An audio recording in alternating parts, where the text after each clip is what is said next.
All right. You have any more questions? My next one was bank accounts, but it been, once I open my account, would it be a good idea to start funding money into it in small increments to get it up to like 50, 60,000 to have my account? It's always good to have some money in your business account. All right. The first thing you're gonna have to establish when you get your business going is really what you want to do is you really want to establish credit worthiness. That's gonna come later on. And really you want to establish credit worthiness when you do what they call not really a LLC, but a full corporation. See, I'm not quite there yet, which is what I'm trying to get there. Now, you remember I was telling you the difference between a LLC and a full corporation is the LLC doesn't have any board members, right? But what an LLC does is that it separates you from, I don't know if it was you I was telling that to, but it separates you just in case something happens. You can run it, you can operate as a business, put it that way. But if some crazy stuff happens and somebody try to sue your business, you can disconnect yourself from the LLC and they can't get you personally. So the LLC is like the best of both worlds. You can run a business, you can pull money out the business and, for your personal stuff, but you're not liable in the event that something goes wrong with the business. So you can separate yourself out of that. I made a mistake when I had my business the first time. It was Alpha Home Builders, and when the economy tanked, I had a house that was sitting. I couldn't sell it, and because the house was at a price point that was outside of FHA, the federal. You understand how that works, right? If you don't, I'm gonna show you how it works. FHA, the Federal Housing Authority, right? They set these prices with the banks, right? So they insure a certain amount of money so that people can go get a loan and it's backed by the government. And as long as you're within that price amount, it's easier for you to get a loan because people know, the banks know that it's backed by the government. And at the time, FHA, well, let's just say, I forgot what it was, but it was like $400,000. Anything above $400,000, you had to get a conventional loan. Well, the economy had tanked, people couldn't get a conventional loan, right? But the banks didn't want to loan money for a conventional loan, but they would loan money for FHA because they know it's backed by the government. You remember the housing thing that happened? So that, when all that happened, that the price margin that my house was in, people couldn't afford it. So I had to get a house back to the bank. And the bank was acting crazy. They was like, man, we're not gonna, you're gonna have to just eat this up. I took the keys to the bank and dropped them off and said, I can't do it no more. I can't pay $3,000 a month. So that's when I went out of business. I went out of business. But when I went out of business, one of the, a plumber, I think it was a plumber, I forgot who it was, but that plumber sued me, right? But I'm gonna tell you something, man, I was so depressed. I mean, I was done, my mind was gone. That's how bad it was. I was so depressed. And that's when I left and I was actually looking for a job, man. I couldn't find a job and everything. My buddy hooked me up. He knew the mayor in Alabaster and he was able to get me on that, but that happened a little later. But at the time, I didn't have any job. So I actually went. I'm telling you my horror stories, man, but I actually went and became a substitute teacher at Parker High School. My teacher certificate I let that lapse. I let my builder's license lapse. No longer had a builder's license. And I was just in a state of depression. I didn't want to do anything, man. And so at that time, that plumber had sued me. He caught me at a good time because I was just like, man, the heck with it. I ain't finna go. I could have, it was like $30,000, man.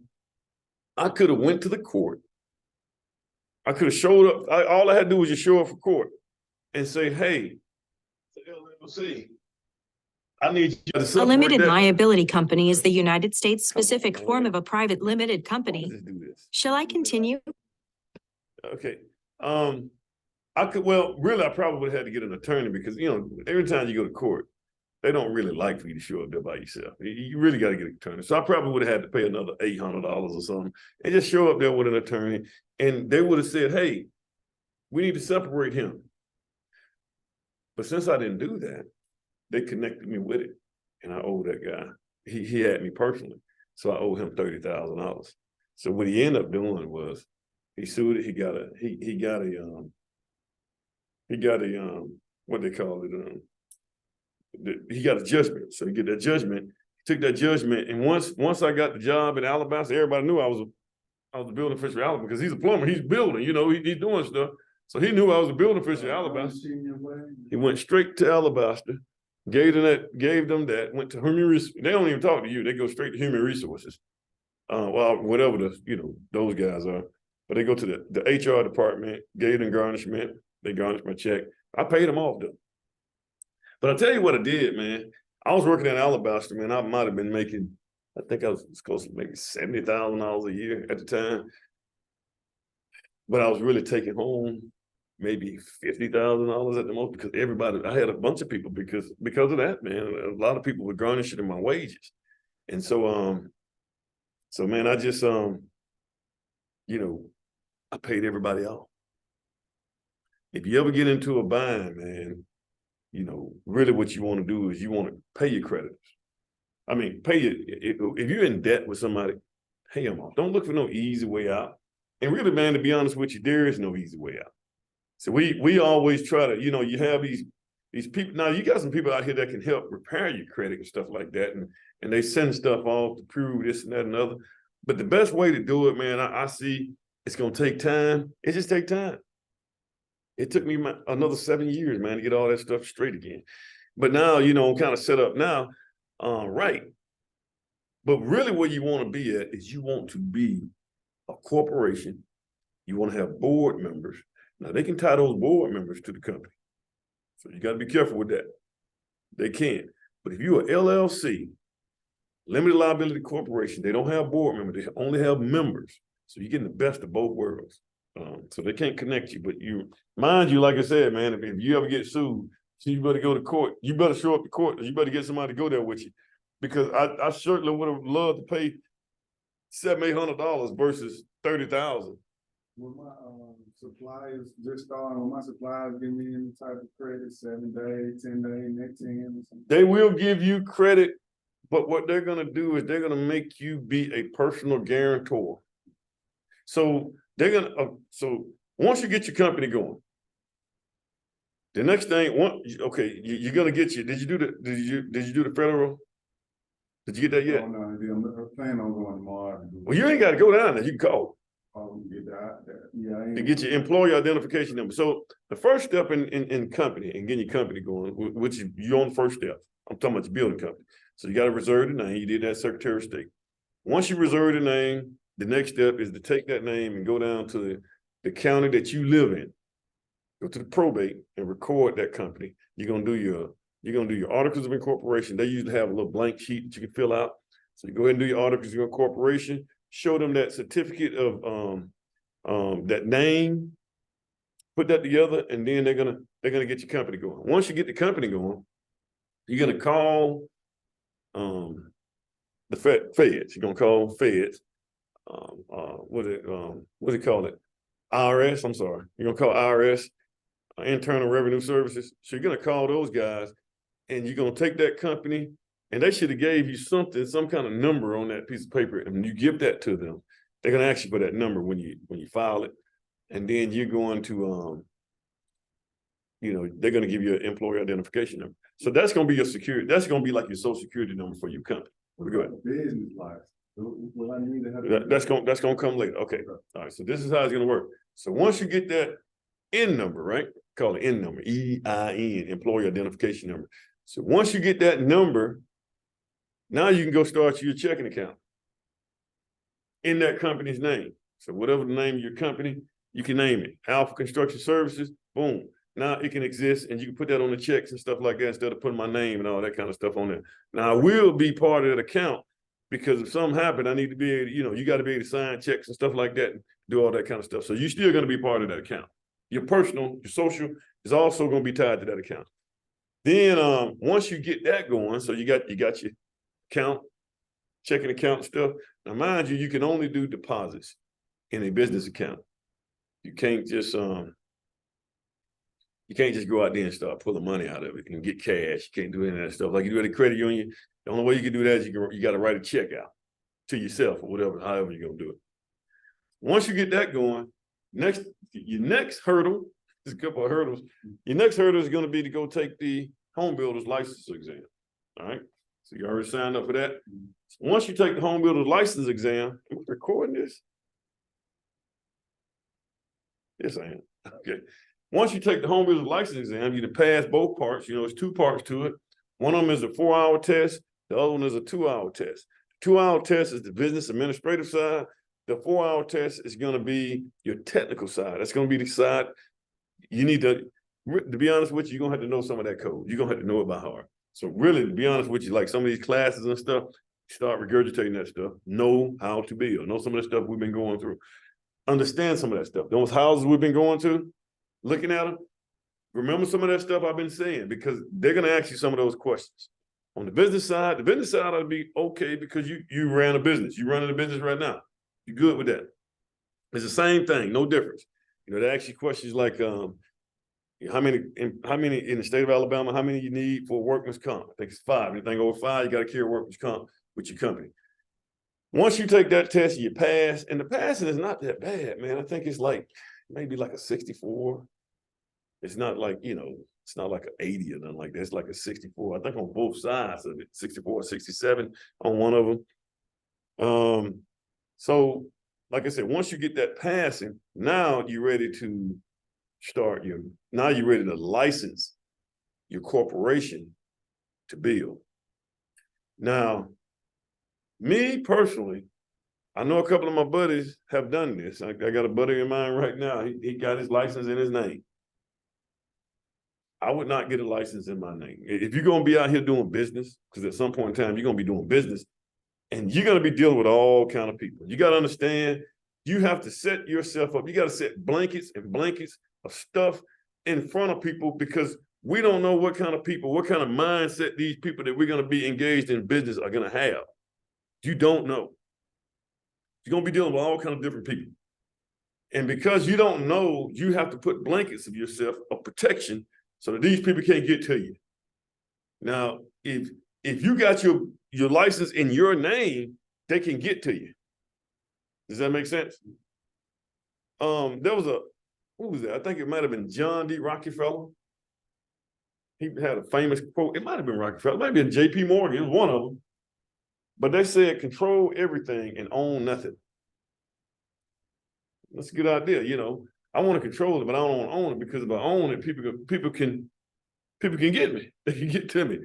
So if it were me, I would just be, and the home builders do this for a reason, for that reason. So I would do what they call a designated qualifying representative and represent that company. That way that company can be licensed, you see. And if it were me, I'll be honest with you, I'd go ahead and have 2 companies running simultaneously. Now I work out of one of them, but I still have this other one. I got 2 companies right now that's operating. One of them I'm not really fooling with it right now. It's just kind of it's moving just in case. Because if anything like that happened again to me, I can just jump over here, keep parlaying with the other company. But I would get my company. I'd be the designated qualifying representative for that company, that LLC. And then that way, if anybody try to attack the company, once again, you got a limited liability corporation. You just a member. You can disconnect from that, but you can still get you a business building company in another company's name. Does that make sense? Friend of mine right now, he's I got a friend of mine. He was a pretty decent builder, man. He used to just make a lot of, he had a lot of family needs. He was kind of struggling, you know, on the financial side of it, like with his family. His wife wasn't working, stuff like that. So a lot of stuff was going on that he needed. Like my wife always kind of worked. She was always a teacher. So I could kind of be out there floating around doing my thing, and I don't have to really, you see what I'm saying, had to hold up too many pieces at the house. I can, and then once she get her stuff, you know, once I get my, or she can kind of hold things together while I'm out here banging and headbutting. And then once I get myself good, she can take a little break a little bit, and you know, and that's why, you know, she deserved that. She deserved that from me. But he was just kind of, you know, his wife wasn't working, kid. I mean, he was just always kind of struggling, you know, needing. And so he was out there building, man, and he just made some, you know, like poor choices, and he was building houses that he shouldn't have. He was taking jobs that he shouldn't take because he needed to take those jobs. He didn't have no money at the house. You see what I'm saying? He was on job you shouldn't take. You don't, okay, if I go to someone, and let's just say, for instance, the job is, let's say you bid it, you bid a job, it was $500,000. You did the numbers. I mean, you sat down, okay, it costs this much for the foundation, it costs this much to frame it and get the house and the lumber package and the material, and you did a very thorough job at calculating what that house costs. You know the cost. You studied it. You've been sitting up looking at it for a month. You know, it is what it is. This is fact logic. And so it came up to, let's just say $500,000 for the sake of simplicity. And so you give the quote to the homeowner, and homeowner, I need to be at $450. Now you probably got in that job, let's just say, for simplicity, you got $50,000 worth of profit in that job. So it really costs you $450, but you got $50,000 worth of profit. That's why it costs $500,000. Like we added that stuff up, and we can do the taxes too, but we were just doing it simple, right? And so the homeowner, the person who wants to purchase it says, hey, I need you to be at $430. You with me? Mm-hmm. Which you see where it's going, right? So now you say, nah, man, I tell you what, man. And so you looking at the thing, you looking at this, like, man, I gotta make, so what I'm gonna do. So now you say, okay, you go back to them, they want you at 420. You know, like I said, it costs $450 to build a house. So you go back to them and say, I tell you what, we'll do $470. You with me? So that's really giving you about $20,000. But you need it. You need it because you ain't got no money coming into the house. That's a bad job to take. You see why? Because what's going to happen is when you get the building, even all the stuff I be talking about, this go wrong, this go, you just cannot calculate all the things that can go wrong. One major mistake now, and here's another thing, every time you blow your budget on one item, you're going to panic. And you're going to keep panicking and panicking, and that's going to build up. Did you know that building right now, man, I don't want to scare you, man. Building is like one of the jobs that right now has the highest level of suicide. And just probably follow me around and going to some of my sites and looking at stuff. You can understand just by me talking and I'm not trying to scare you away from it, but here's the thing. If you allow me to scare you away from this right here just by talking to you, you really don't need to be doing this right here. Your stomach ain't ready for it. Every time we get a set of plans, when we take them to an engineer to simplify them for ourselves, does that simplify? No, you need to, those plans ought to be, now you want to make sure it's detailed.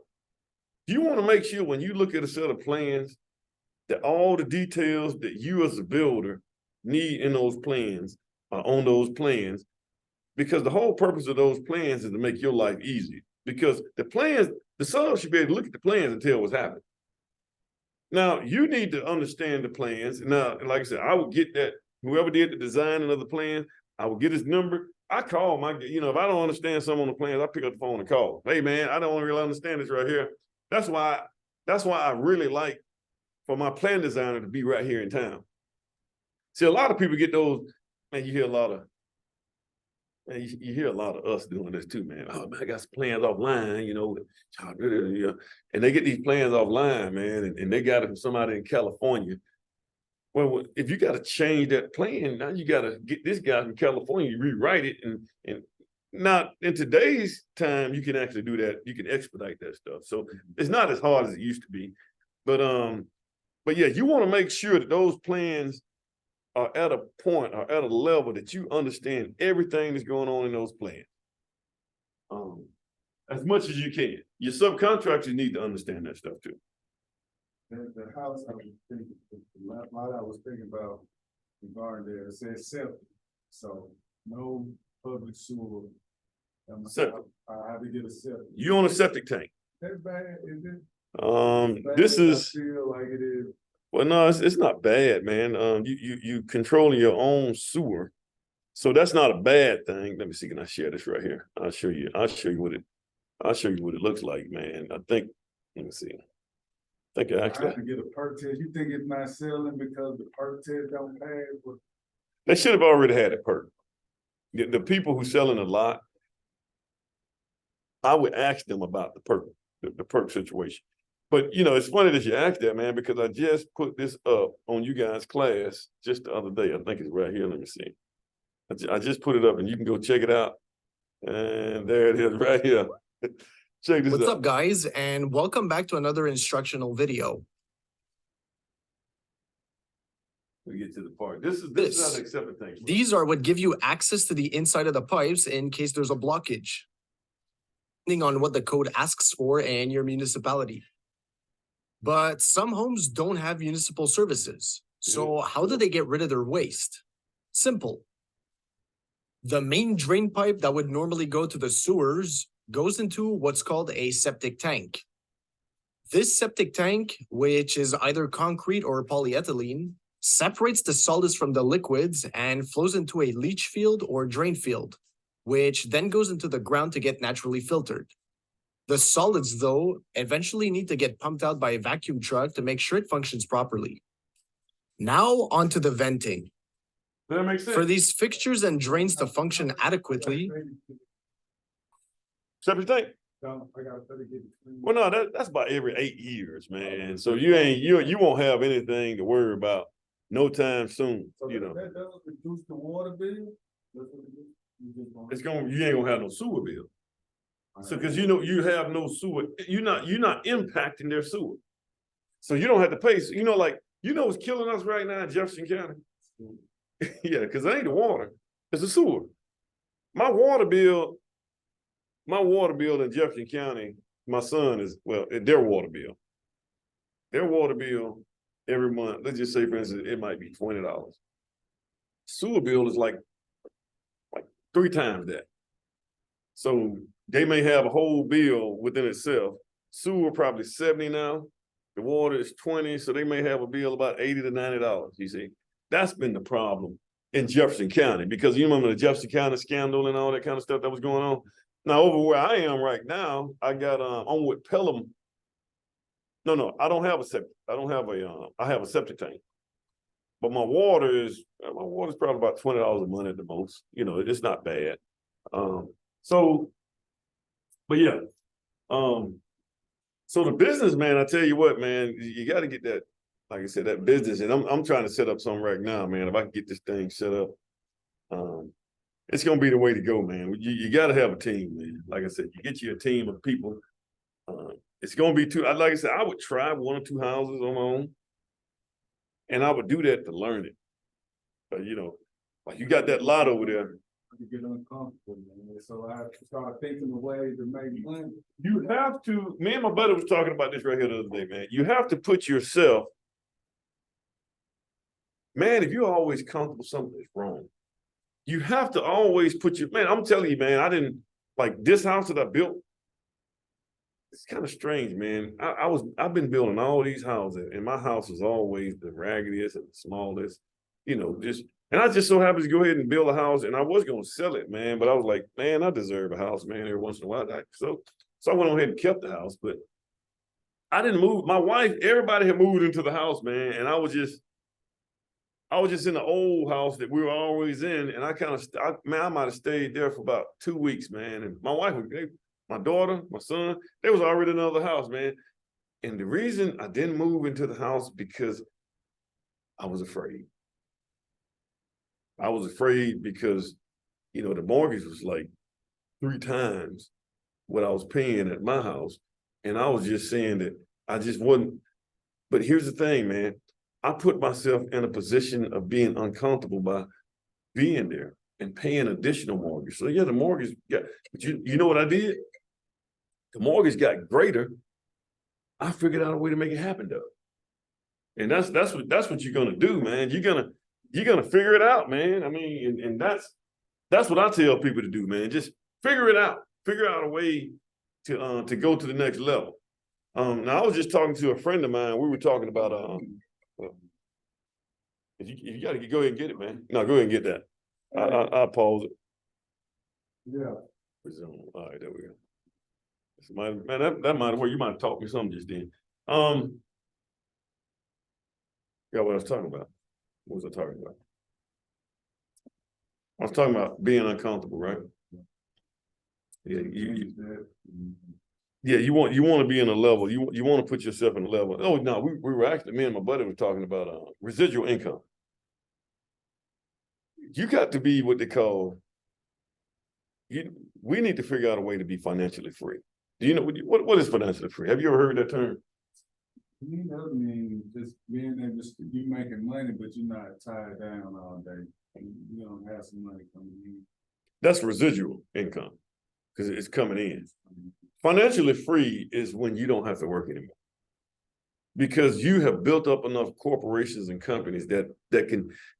Here's the thing. I want to be able to build a building company that I can walk away from. But let's just say a month and don't have to do anything and walk back over here and it's profitable. It's making money. When once you start making money, you don't really have to be there. That's the goal. And so when it's making money, you don't have to be there. That's what you call residual income. So it's residual. So if you build enough companies that produces enough residual income without you having to be there, and it pays your life. It's like, say, for instance, this company makes you $2,000 a month. Let's just say, for instance, it costs you $5,000 a month to live. That's paying the mortgage, your car notes, everything, your food, everything it takes you to live. It costs you $5,000 a month. You went out, your restaurant, that got you this. Your building company got you this. You went to open up a barbershop over here, they got you this. And each one of them is generating you $2,000 a month, right? Which is $6,000. So not only is it taking care of your life, and you're not having to do anything, you can just kind of be sitting right here just chilling. And so you got $6,000 coming in. That's paying your $5,000 of all your utilities, your car note. You don't have to pay your insurance, all that stuff is being paid. You don't have to pay anything, and you still get another grand every month. That's financial freedom. You're free now. And so, but think about what that does to you. That puts you in a position. Since you have that mindset, that puts you in a position to figure out other stuff. One time I didn't take a job. One time I had an opportunity, like I think I was between jobs or something like that, man. I had an opportunity to take a job. I just don't do anything. I actually didn't do anything because my mind was more important than me being locked down with somebody else's job all day long, thinking about what they want me to do. So I was out here sitting up, figuring out ways to bring in more money and stuff to try to make things happen. So I ended up doing it.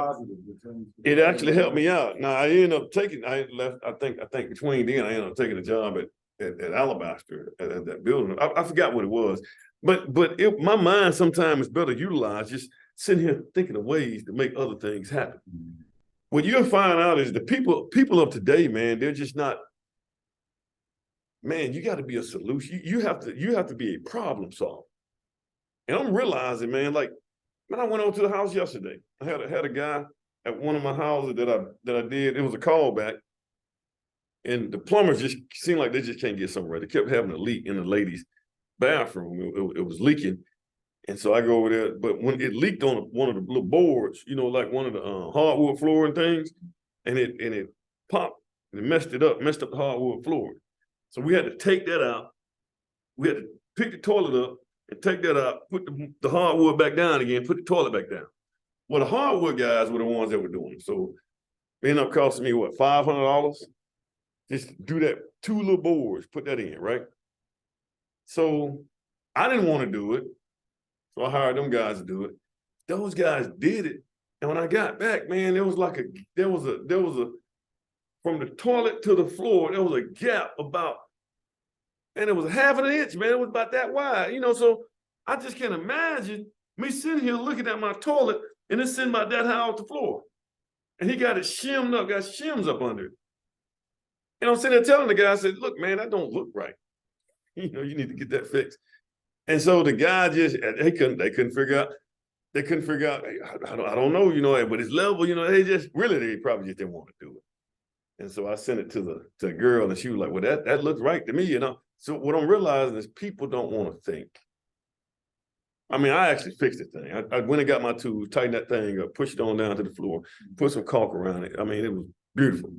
But what I'm saying is people don't like to think anymore. So if you're that person to go out here and think, I mean, you are valuable. George Clinton, you remember George Clinton back in the day? P. Funkadelic. He said a statement. I think he made a shirt or something. It said, "Think it's not illegal yet." I wish I could find that. I wish I could find that shirt, man. Let me see. Think. Once I get my deal, I know I want to be able to do construction. I mean, commercial. Because I want to be on the restaurant. I want to do like franchise. Now, hold on, hold. Now you can now. In commercial, you can do up to $50,000 before you need a commercial license. See what I'm saying? So now, say for instance, if you got a place like this right here, if it don't cost you more than $50,000, you can do it yourself. But you can have somebody. I mean, commercial license, if I'm not mistaken, is not as bad. You can go on a thing and look at the commercial. I don't think it's as bad as you think it is. The only problem with the commercial is you got to keep $10,000 in your account at all times. And then you got to turn around and you have to have 3 recommendations from people who have seen your work. And then you can apply for your commercial. So you got to do some small jobs first. Got anything else? I was gonna. Well, you may think of it. You may think of it when I do this right here. Let me. I was gonna do this right here. Let me see. I'm gonna take this screen, share the screen. This is what I didn't want. I know you guys go online and you can look at this yourself, but I want to be the person that actually introduce you to that. Go ahead. The estimating software, is it $4,000 a year? Here it is right here. This actually, I'm on it right now. This is the estimating software. This is the one I use. Yeah, it tells you about 2. Let me see if I can go. Let me see. Hold on. It's $3,304. Yeah, it's about $3,000. Let me see my business. Let me see if I got it here. This some really, really good software. Let me see. Manage payments here. It is. I don't want to put my. I don't know. It may. Yeah. It's $249 a month. Is what I pay. Let me get out of there. Yeah, $249 a month is what I pay. So what is that? What is that? 2,988. Yeah. You can pay it now. If you pay it yearly, it's cheaper. Now, let me just say this right here, man. I wouldn't be out here if I was you guys. I would do a couple of houses first to just kind of figure out this thing right here. Let me see. Uh-oh. What should I check on the blind? Some of the lots you dealing with?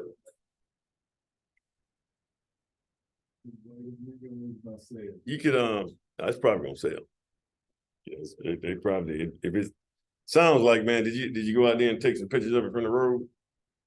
Yeah, Sounds like if it's between two houses. From what I'm looking at, man, that didn't look like a bad lot, man. That looked like something that I would probably grab and build on right quick, like because it has a daylight basement. And that's what a lot of people are looking for.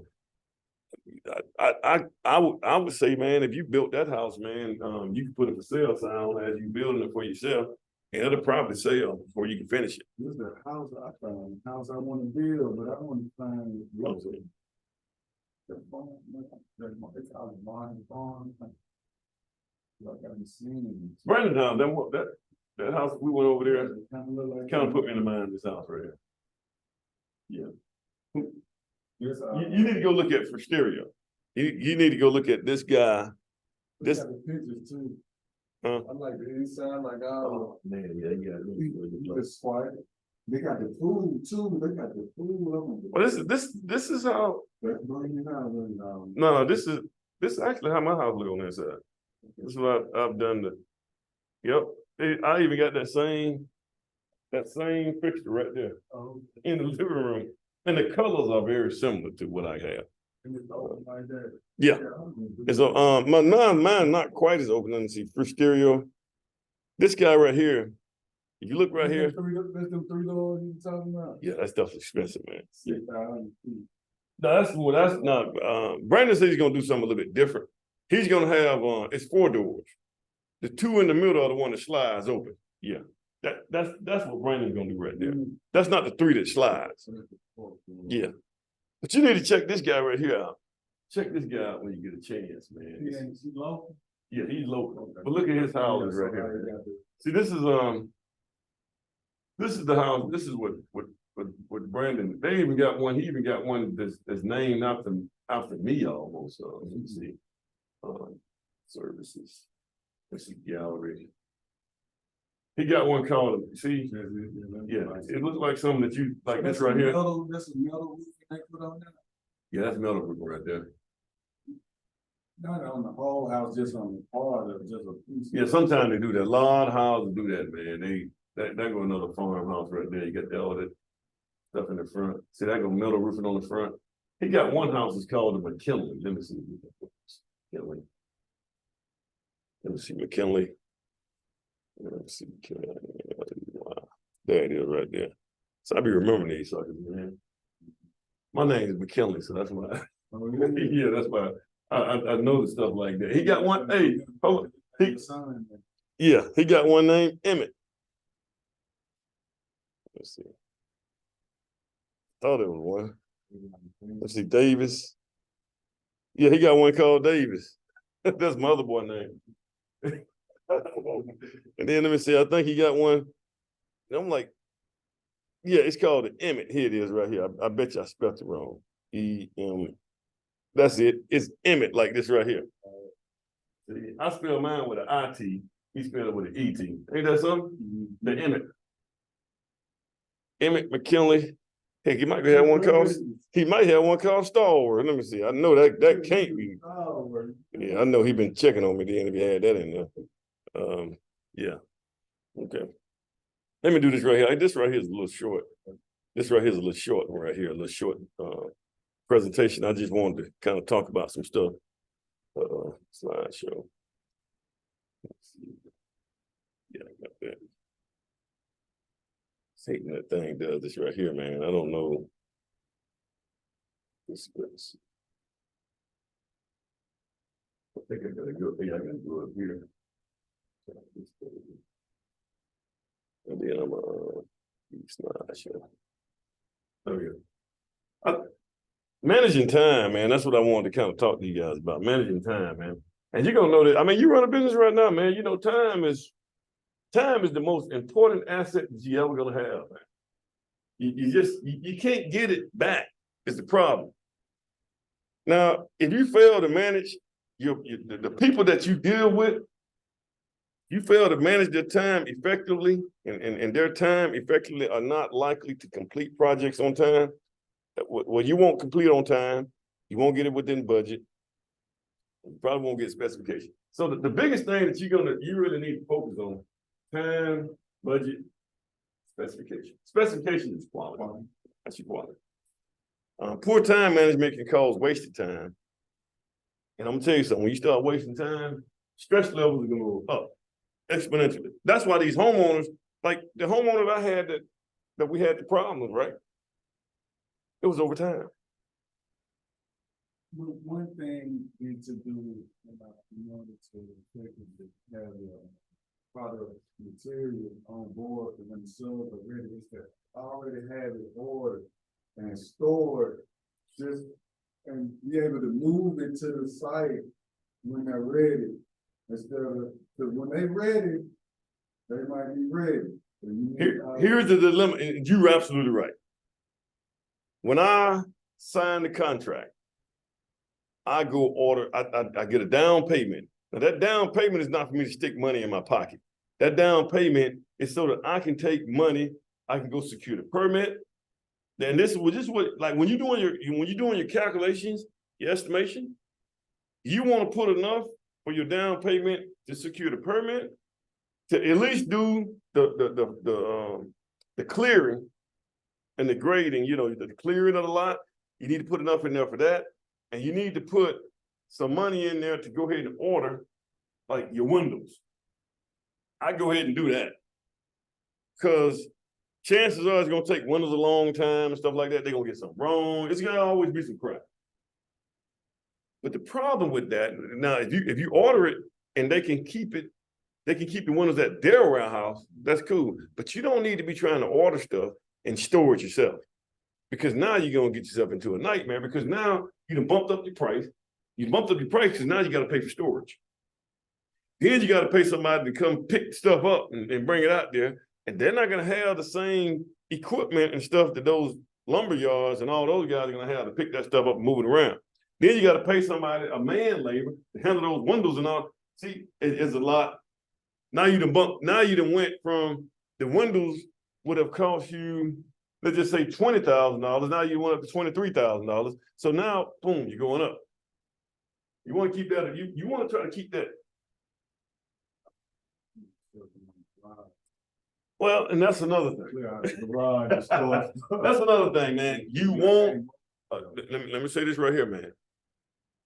Keep your business and your personal, your home separated. You don't want to come home walking through a bunch of, because that's going to keep reminding you of work, man. You're not going to ever be able to get away. Your home is supposed to be the place where you get peace.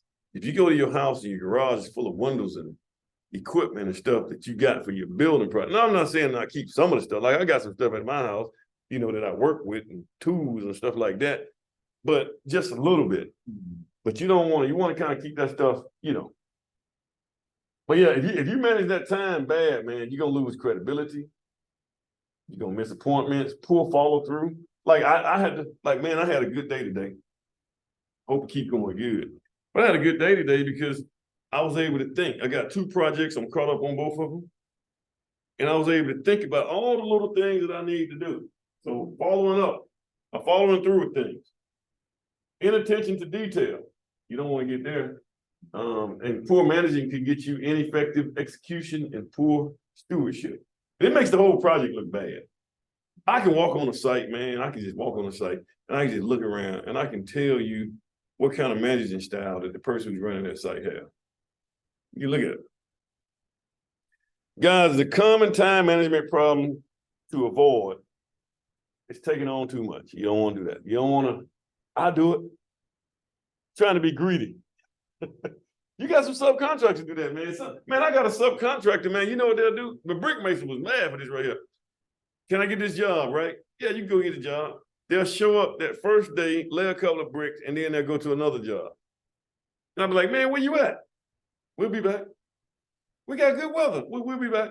Well, what they're doing is they took on too much. They can't really finish. It's better just finish the doggone job that you got. Jump on it and get done. I'll be honest, man, I can't get to you right now. They're afraid you're gonna take somebody else. You want to say common time management problems to avoid? Telephone calls, man. Sometimes you gotta turn that phone off. Me, I feel bad when I turn my phone off, because if you miss that phone call, man, it could be hell raisers in the office or something, man, and I want to know about it. That's my problem. Unexpected crisis, unscheduled visitors. man, people show up at my site, man.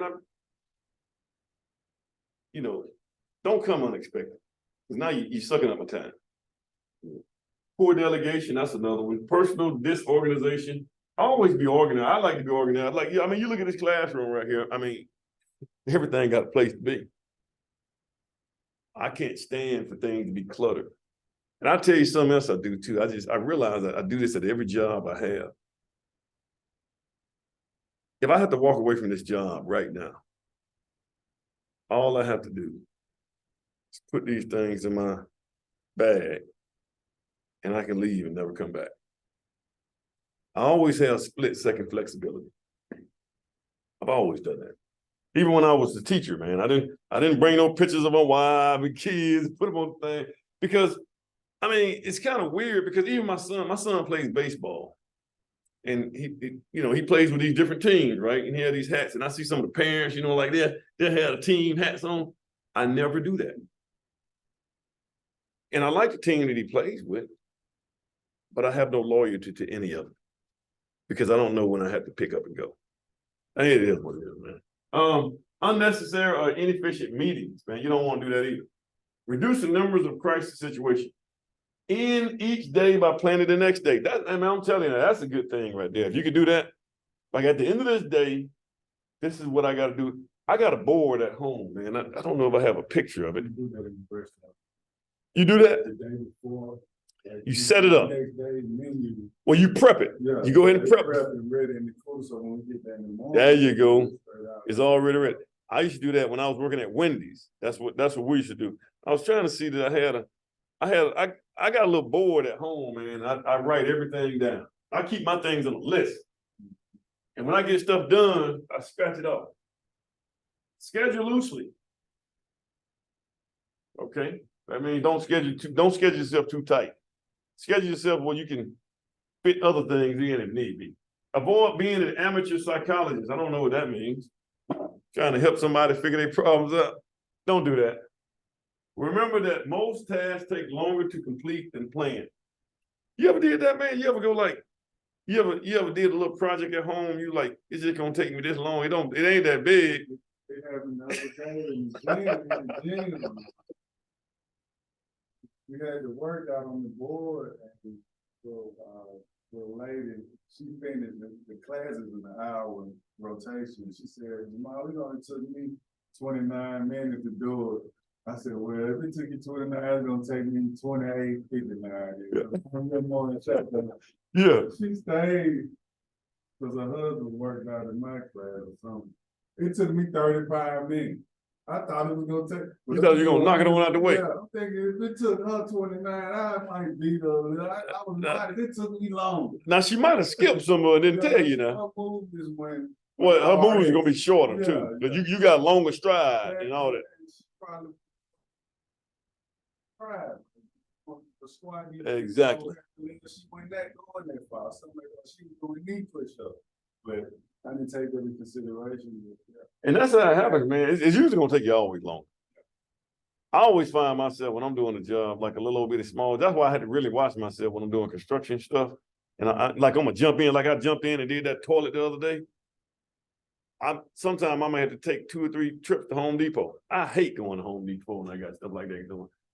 Making telephone a more efficient tool. Use email instead. That's probably good. Telephone whenever appropriate. Categorize calls as important, routine, unimportant. I got to the point now, man. Have you gotten to the point, man, where everybody keep calling you with problems? To the point when you look at your phone, you like, dog, I hate even. I don't even want to answer this right here. You see a phone number from somewhere else, like, I don't even want to answer. So I got to figure that one out. Use the cellular phone to return calls between meetings, during your breaks. Block out time on the calendars for returning phone calls. So just put aside maybe 30 minutes in a day and say, hey, this is what I'm gonna do. Limit unrelated dialogue during telephone calls. Okay. Let me see, what is this right here? Cutting back on non-essential responses. Make a list of all current and pending obligations. That's what I do, guys. I do that every day. No, I do it about a week. And at the end of the week, I erase those ones and crunch everything back up again and start over again. Take stock take stock of after work activities. I don't, anything out, like when I go home, I go home. I don't go home to problems. And I don't know if you do this right here where you at, but you don't just let visitors come in and just start talking No, to you. see, our place, people can't even come in, it's Yeah. straight outside, so it help with productivity, so. Sometimes you have like a guard dog. I ain't gonna say guard dog, but you have that person in front of you that they can't get to you, and you see what I'm saying? They usually, hey, look, no, you can't see him right now. I'm that for my mom. I Okay, don't let nobody talk to her. Yeah, gotta 'cause they could- to be first. if they start messing with her, that's too much. Now, you know, if it's just like really, really important or something like that, then maybe y'all can sit down. Or then you probably say, hey, come back on this day right here and this right here. Do not allow drop-in visitors during the peak time, especially peak time. So when you got, you know, lunch or something like that, nah, man, don't do it. Train administrative support personnel to come to the rescue. That's you. Remain standing. Like, yeah. If you sit down, that gives people they feel like they need to sit down when they drop in. So that's why you keep that. Let's see, tasks are not project manager, tasks that are not project manager tasks should be delegated. Learn how to delegate, man. I'm trying to learn how to do that right now. I'm trying to, hey man, you do this, you do that, you do that. Man, Monkey book, that's all it is. I'm telling you, man, I had that thing down to a science, man. Yeah, man, when I was in grad school, I was working on a degree in mathematics, a master's in mathematics, man. And the guys a lot of the guys that were in the program were from Nigeria. And these guys were really smart. I mean, you ever seen somebody just naturally smart? They were just smart, man. I wasn't smart, man. I just try hard. People used to think I was smart. I don't know. My wife even think I'm smart. She think I'm really smart today, man. But I don't think I'm really smart. I seen smart people. I just work hard, man. My work ethics, you know, like my son, you know, he think he's stronger and all that kind of stuff to me. Man, whatever it is, I will outwork you to death. And I'll beat you. But these guys were really, really smart, man. I understood where I fit in at. What I used to do, the instructor used to give us like 7 problems for homework. They'd be long problems too. I knew I couldn't do it. So I would go to Green Acres. That's how I got them. It was like 7 of us in the program. So I go to Green Acres and I buy everybody some chicken. And I come back and I feed them. And then I tell one guy, I said, man, you do number 1 and 2. You do this right here. And I delegated the whole thing. And then at the end of the day, we all shared the answers. Now, my part of it was I bought them something to eat. I had a little money, so I could do that. Overcoming personal disorganization. I don't like, you ever seen somebody desk look like that, just cluttered up? Man, you got to clean that stuff. You see how this right here. I got to the point where, man, look at this right here, book right here. See, it's not even, now this right here would throw me off, but you see how this book is not like that? There was a reason it was sitting like this, because that's how everything got to be straight. You got to get rid of that clutter. Periodically clean off your desk. Keep your workstation clean. You don't want to look like that. Restack your work in priority, organize, categorize work folders. Okay. Make your meetings more efficient. This is what you can do when you, like big companies, like Alabama Power, man, them guys just be mean to me. That's all they do. Oh, I gotta go to another meeting. Yeah. And you talk to them joking, man, they just sound so, I gotta go to a meeting today. You know, I gotta go to another. Like, man, come on, man. Y'all meet that much. But be aware of the causes of wasted time in meetings, guys. You know, and that happens. Y'all get off track. Talk about something else. And you can determine regularly scheduled meetings are really necessary. Sometimes you don't need to keep just having meetings every week. Do we really meet with the subs before they start doing work? Like have a meeting, go over your site rules and stuff? You better. Every sub to walk on your site. Now, when you have I would say when you have a new sub, if you got a sub that you've been working with, he already know your rules. And something else, one of my buddies, I was talking to one of my buddies the other day, one of my builder buddies, and he has a sign that he puts on there. He goes over all his site rules. Don't do this, don't do that, don't do that. I'm gonna have to get that sign and put it on my site as well. But you need to go over the ground rule when you meet those subs out there. Even if I had a sub, like my electrician will be out there tomorrow, right? I'm gonna meet him out there on site. And I've been with these guys for several years, but we're gonna meet on, hey man, this is what we got going on. Hey, I even got the homeowners gonna meet me out there. We're gonna this is what we got, because there's some stuff that I forgot. I need them, I'd rather them work it out, and then he know my rules. Okay, guys, this is what I'm trying to do. And you got any questions? Yeah, you need to do that, man. So those meetings are necessary. Hold impromptu meetings while standing up. So don't sit down with an impromptu meeting. That means you hurry up and get out the way. Complete necessary preparation before meetings. Begin meetings on time, stick to the agenda, and take minutes. Follow up with meetings promptly. That makes sense? Managing change in construction projects, man. I'll tell you what, man. Now, let me tell you something about a construction project. If you don't manage your change orders, you're gonna go broke. The reason that I had that problem with that homeowner is because I didn't quite manage my change orders the way I should have managed them. Before we even, see, I should have made them pay before we moved. Before I even do it, you need to pay this right here. I'm not gonna move further unless you pay this right here. That's what you need to do. But change orders is a good way. Most builders, change orders can make you a lot of money. So don't get me wrong. If you was doing a build job and somebody want to do a change orders and you're doing it by percentage, change orders is a really good thing. I mean, you can probably get, look, man, if you're doing a job site, I guarantee you on each site, you can probably make about $7,000, $8,000 off of each change. I mean, just from change orders altogether. But, you know, those change orders, man, you know, like I said, you could kill yourself if you're not keeping up with them, because if you lose $100 here, $200 here, and you multiply that by 10, I mean, that's $1,000 right there. So manage those change orders. So change is a fact of life. So it's not going to be, you know, change orders and the need to continually improve both cause change. To deal effectively with change, project managers have to be able to help team members overcome comfort, induce inertia. And that's not really talking about change orders. I don't know why I said change orders, but that's really talking about the way we operate and the way we do things. You have to be open to change. Like if you're afraid to change, I mean, I'm seeing right now, man, teaching is different. You don't necessarily have, okay, you can come to a classroom, this is good because you have other questions and you can think of it as you go. That's why I have these both platforms. Teaching has changed. Like the other students can get this right here online. I'm gonna put this right here on YouTube. I think this right here got a lot of gems in it. So I'm gonna put it on YouTube because I think it's real good. I think people can learn from this right here. But change is a good thing, man. So don't ever be afraid to change. Don't ever be afraid to try something new. And if you get to the point where you're just gonna do things the way it is, and building is like that.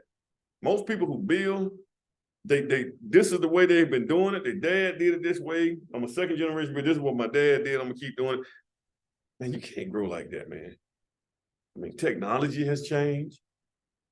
I mean, we're walking around with cell phones now. I didn't have that when I was a kid, man. You know, the way people communicate has changed. So we can't be afraid to change. Now, this is the way you manage change, develop a written change picture. Communicate the change picture to all stakeholders. Take responsibility for the change. Enlist influential team members. Sometimes you might have to pull people in to help you out with the change. Minimize roadblocks.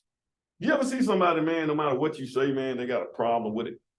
They can find a problem. You can say, hey, man, we're gonna do it this way right here. We're gonna change. We're gonna make it. No, that ain't gonna work. That ain't gonna work because of this right here. I've seen a lot of people like that. Yeah, you know something? I almost want to run them off my site. When they come to me, we can't do that. I don't even want to hear it. So you want to minimize your roadblock. Develop a change implementation plan, establish checkpoints, monitor, and adjust. And that's it, man. I just want to go through that. Can you think of any other questions, man, you can think of? Right quick, like that you had on your mind. I just want to make sure that I'm answering. I mean, anything about business. I mean, it doesn't matter. You can ask anything about business. And like, I don't have all the answers for it, but I can give you my best stab at it. Say, I know they're gonna be in the plans, but I want, you know the sound system that you can hear throughout the house. Yeah. You know, you control it one way. Would that be So in my rough, my electrician need to install those, you need to already have those speaker holes, you know what the speakers gonna. You can do that, man, but I'm gonna tell you, man, everything right now is wireless. Even the speakers in the cell, they. I got some speakers. Well, not the electrician. The electricity for it. It's probably gonna need a power source if it's not running off of batteries. So say for instance, if you want your speakers up high, you're gonna have to run a receptacle outlet there. But most of the things like now, like this right here, like this is a speaker right here, wireless, man. I mean, you plug it in, charge it up. But I do have one thing that I do have to plug it up. It's like an Apple Pod or whatever, and it controls everything in the house. Like it controls the garage door links to it, and it controls everything. Like I open the garage door like right here.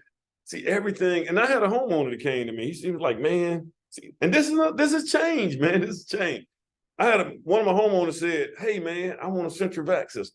You ever heard of that? Man, a central vac system. Let me see if I can. Yeah. No, man. I mean, I used to put these in my house. My first house, central vacuum. That is right there. Let me see if I'm gonna grab it right here. So this is what you do. So what you do is you have this system. Let me see if I can get a picture of good picture of it, images. Matter of fact, I think I had this same one. So what you do is you got this is what it is right here. So you have a big vacuum cleaner you put in your garage, you put in the basement, and then you just connect it. If you see these older houses, they got these things, and you just stick this thing in the wall, and it just sucks it to that central system. But guess what they got now? They're obsolete now because of this right here.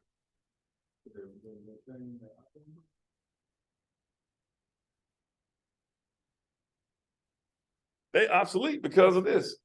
You don't have to do all that now, man. That thing operates wirelessly. I mean, look at it, man. It'll clean itself out. And they do a good doggone job at cleaning. I went and got one. I got one of the older models. And until my dog pooped on the floor, it ran over the poop and messed up. So I got to get another one. But them things, they're expensive, number one. But they'll clean your whole house. Good. They'll clean, they'll mop the floor. They just go through the whole house by themselves. Yeah, man. It has an app, man. It'll tell you when it, like, you can set it up and you don't even hardly hear it either, man. And it goes under the bed, cleans all the dust up under the bed. And here's the thing, man. And they go around the pets, the pet dog don't mess with it. And it'll come on. See, we had a problem with the pet hair. We got a German Shepherd in the house. He be shedding. He get hair all over the place, right? Man, it clean it. I mean, it takes care of that pet hair. And it'll clean it up, man. It'll come on, man. It'll just start cleaning up. I know technology advanced in there because in Sam's, they got the thing they clean the floor and it's running by itself. Yep. And that's what I'm saying, man. Like you said, like that hardwire stuff, ain't nobody really doing that no more. I'm telling you, man, this is Tesla. Tesla is not a car company. Did you know that? It's not a car company. It's a battery company. They use the cars to run the batteries, but really they focus on batteries. And where everything is moving to now, batteries. Battery is the new gasoline. That's the new thing. All these car companies now, see, the key now is lithium, mining lithium and all that kind of stuff. Look at this iPhone, man. I had this iPhone, man, probably this battery. I had this iPhone, I don't know. What was it? It's like a 12 or something like that. The usage time on the battery. Yeah, and you notice that the car, if you get a Tesla, or you get one of these electric cars, the thing that they focus on is range. You stop talking about miles per gallon or whatever it is, you talk about range. And yeah, man, so you don't really have to worry about that. What you talking about there? I just went and got one of them sound bars, man. I went and bought a sound, man. Those things sound good, man. Yeah, I put the subwoofer by the couch right here by me. And then I put the side, it talks to the subwoofer. See, it talks to the subwoofer wireless. But now I did have to get a power source for the sound bar. But I put it right up on the TV and ran the hole in the wall and connected it right behind the TV. You can play stuff like the TV, but you might have a speaker in the kitchen You might want to be one in the bedroom. or It's bedroom. called the pods. Yeah, it's Apple But Pods. it's all connected, it's playing They the same all- thing. Yes, Okay. the Apple Pod does the same thing. Apple Pods. But they're in the ceiling though. They're in the You can- ceiling. I don't know if you can put these, no, you can put these things somewhere. They don't have to be in the ceiling. It'll sound like, See all around the house. yeah, man, it'll sound like them suckers in the ceiling, man, but you can put these things, like you can put one, I got one in the kitchen. I can put one in the bedroom and you can talk to it. Hey, I want you to play this right here. So, And then it'll play everything. Siri. Hi Siri, I need you to do this right here. And it'll play, like I can have one in the kitchen, one in the bedroom, and if I want whole house music, it'll play it throughout the whole house. Or I can, huh? Bob them, they 549. This right here? No, two times. This? Yeah. You know, I want to go buy some, man. They're pretty good. Like, but I paid $549. Can you work out with them? Tried that shit. You work out with something like this right here, right? Them don't stay in my head. I gotta get the beats, you know what I'm talking about, the beats, they go around, yeah, those are the kind I gotta get. Them like that. But these things are good. Super good, man. I'm gonna have to go get some of them then, yeah. Yeah, they do some type of spatial audio check when you first put them on, and they tell you to measure your ear, and they make the sound. These right here, man. Yeah, they look generic and stuff. I like. But they said that they said that those things are, they said that Bose or not Bose, JVC or somebody make one better. Yeah, I was thinking about buying me a pair, man. I just didn't want to put no $500 on it just yet. Listen to that book, the book for this class. It's reading to you. Okay. Can you think of anything else, man? I'm gonna do presentation instead. I'm gonna try to tell you, no, it didn't cost but $130 because if you take them both on the same day, you get a $30 discount. Real? Yeah. I took mine on separate days. Yeah. Yeah. I didn't wanna- Yeah, and I passed the first, I was like, man, I passed this. I really wasn't even planning on passing the thing, man. I just took it. I wanna ask you one more question because Oh, hit me. we didn't put, I gotta find it though. We put the tax in there for that, profit. on Uh-huh. that. But on this one, they asked a similar question.